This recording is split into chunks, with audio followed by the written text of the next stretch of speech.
So we'll go now to Mr. Johns, and I'm going to be more ruthless with you, Mr. Johns. 6 minutes. Thanks. I appreciate it. Hey, I can't thank you enough, Madam Fortin and Mr. Peltier, for being here to testify today. Just a few days ago, we learned that the PCO had done internal polling that was extremely concerning to postal workers, to Canadians that rely on mail delivery, and of course to the NDP. And some of the questions related to ending home delivery, replacing workers with machines, closing rural post offices, these are deeply concerning. So it's my understanding that neither Canada Post nor the postal workers unions were involved in this polling. I guess my question is, I'm wondering what your reaction is when you see the current government asking questions like these and how it could impact your operations. So you're quite correct. We did not participate in the polling, and we were not aware of the polling. And we continue to be focused on our long-standing mandate of providing high quality service to all Canadians while remaining financially self-sustainable. And we're responding to the changing needs of Canadians for that very reason. This is why we're investing heavily in our network, across the network, from the smallest office to the largest one in Toronto, to enable us to adapt to those needs and to have the capacity to deliver the best service possible. I totally appreciate that. Can you agree or that the survey questions were incorrect? Look, I'm the operator in the room. Yeah. My job and my focus is on day-to-day operations and providing the best service possible. How about this? They were misleading. They told Canadians that it was going to cost taxpayers money. And so that's not true. Canada Post is standalone. Can you confirm that? Canada Post is standalone. It's a standalone corporation. It's not relying on revenue from the federal coffers. We are required to be financially self-sustainable, yes. Right.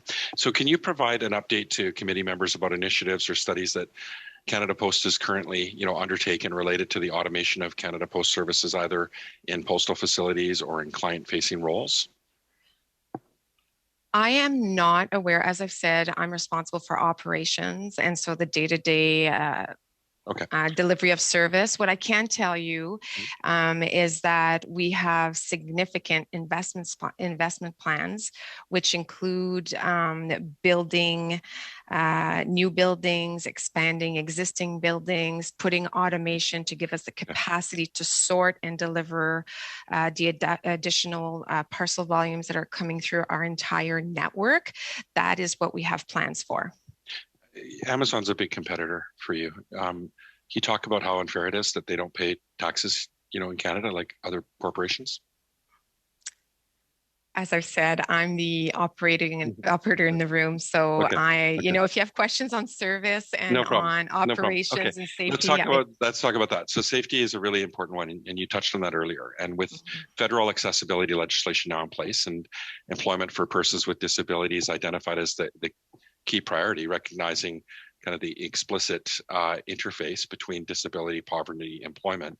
What are Canada Post's key strategies in accommodating employees who acquire a mental or physical health impairment and are unable to carry on with their current duties, or people that are suffering from long COVID symptoms and are unable to carry out their duties? Because I'm sure that many people have been impacted from COVID, as well as mental health injuries. So we are committed at Canada Post playing a leading role on key issues facing the country and being a positive force for change. We want to do better on those things. And part of that is our social mandate. We are investing $5 million to advance equity, diversity, and inclusion. We have a 40-step action plan. I appreciate that. I'm really worried about workers that have been injured in the workplace and ensuring that we're accommodating those workers, especially given COVID and the spike in injuries, workplace injuries. Madam Fortin, can you provide this committee with an update on the community hub pilot projects that are taking place in Member 2 and High Prairie? Specifically, I'd like to hear what feedback you've received from the community and if these hub projects are working well, and if Canada Post has identified any other communities this program could be expanded into, and what criteria Canada Post would be looking for to expand the project beyond these 2 communities. So we have 2 community hubs, one in High Prairie, Alberta, that started up in November, and another that is being developed right now in Member 2, Nova Scotia. We are planning, and it will start sometime this year, we are planning 2 additional hubs, locations to be determined. We have yet to determine those locations. These are new models that we are piloting to improve community access in rural Canada and to help local small and medium businesses connect with their customers. They're not cookie cutter.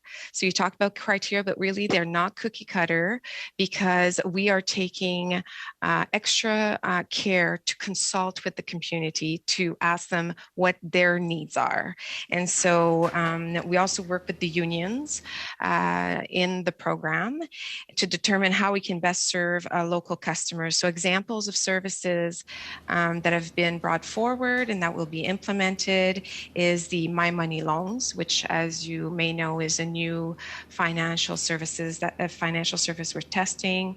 ATMs, 24-hour parcel pickup or drop off, small, medium business services, meeting space that businesses in the community can rent and use. Thank you, Ms. Fortin.